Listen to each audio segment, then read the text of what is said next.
ಸಾಂಬಾರು ಹೇಗೆ ಮಾಡ್ತೀವಿ? ನಾನೇನು ಅಡುಗೆಯವನಲ್ಲ, ಅಡುಗೆ ಗೊತ್ತಿದೆ, ಆದರೂ ಸಾಂಬಾರು ಹೇಗೆ ಮಾಡೋದು? ಫಸ್ಟ್ ಬೇಳೆ ಬೇಯಿಸ್ಕೋ, ಒಂದು ಕಡೆ ತರಕಾರಿನ ಹೆಚ್ಚಿಟ್ಕೋ, ಹೆಚ್ಚಿದ ತರಕಾರಿನ ಬೇಯಿಸ್ಕೋ, ಹುಣಸೆ ಹಣ್ಣು ಗೊಜ್ಜನ್ನು ಕಿವಿಚಿಟ್ಟುಕೋ, ಒಲೆ ಮೇಲೆ ಪಾತ್ರೆಯನ್ನಿಡು, ಬೆಂಕಿ ಹಚ್ಚಿಸು, ಗೊಜ್ಜನ್ನು ಹಾಕು, ಕುದಿಸು, ಮಸಾಲೆ ಪೌಡರ್ ಇದ್ದರೆ ಅದನ್ನು ಹಾಕು. ಮಸಾಲೆ ಪೌಡರ್ ಇದ್ದರೂ ಸರಿ ಅಥವಾ ಅರೆದು ರುಬ್ಬಿ ಇಟ್ಟಿದ್ದ ಮಸಾಲೆ ಇದ್ದರೂ ಸರಿ ಹಾಕು. ಅದು ಚೆನ್ನಾಗಿ ಒಂದು 2 ಕುದಿ 3 ಕುದಿ ಬಂದ ಮೇಲೆ ಬೇಳೆಯನ್ನು ಹಾಕು, ತರಕಾರಿಯನ್ನು ಹಾಕು, ಕುದಿಸು. ಹೀಗೆ ಪ್ರಾಸಸ್ಸು ಒಂದಾದ ಮೇಲೆ ಒಂದು. ಜಾಸ್ತಿ ಕುದಿಸಿದ್ರೂ ರುಚಿ ಹೊಟ್ಟೋಗುತ್ತೆ. ಅರ್ಧಂಬರ್ಧ ಕುದಿಸಿದ್ರೆ ಹುಣಸೆ ಹಣ್ಣು ಹಸುಕಲು ವಾಸನೆ. ಮಸಾಲೆ ಪುಡಿ ಸರಿಯಾಗಿ ಬೇಯಬೇಕು. ಕುದಿ 2 ಕುದಿ 3 ಕುದಿ, ಅಷ್ಟರಲ್ಲೇ ನೀವು ಕುದಿಯನ್ನು ನಿಲ್ಲಿಸಬೇಕು.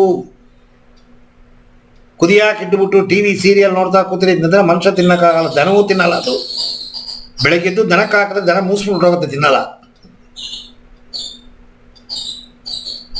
ಆ ರುಚಿ ಬರಬೇಕು ಅಂದರೆ ಹದ, ಆ ಪ್ರಾಸಸ್ಸು. ಹಾಗೆ ಮಾನಸಿಕ ಒತ್ತಡ ಅಂತನ್ನೋದು ಒಂದು ಪ್ರಾಸಸ್ಸು. ಬರೀ ಸಂಮೋಹಿನಿ ವಿದ್ಯೆ ಕಲಿತು ಸರಿಪಡಿಸ್ಕೋತೀನಿ ಸಾಧ್ಯವಿಲ್ಲ. ಬರೀ ಆಕುಪಂಚರ್ ಸರಿಯಾಗುವುದಿಲ್ಲ. ಅಥವಾ ಯೋಗ ಅಭ್ಯಾಸಗಳನ್ನು ಮಾಡ್ತೀನಿ ಸರಿಯಾಗೋದಿಲ್ಲ. ಇನ್ಯಾರ ಏನೋ ವಿದ್ಯೆ ಹೇಳಿಕೊಟ್ರು ಮಾಡ್ತೀನಿ ಸರಿಯಾಗೋದಿಲ್ಲ. ಆದರೆ ಇವೆಲ್ಲ ಸೇರಬೇಕು.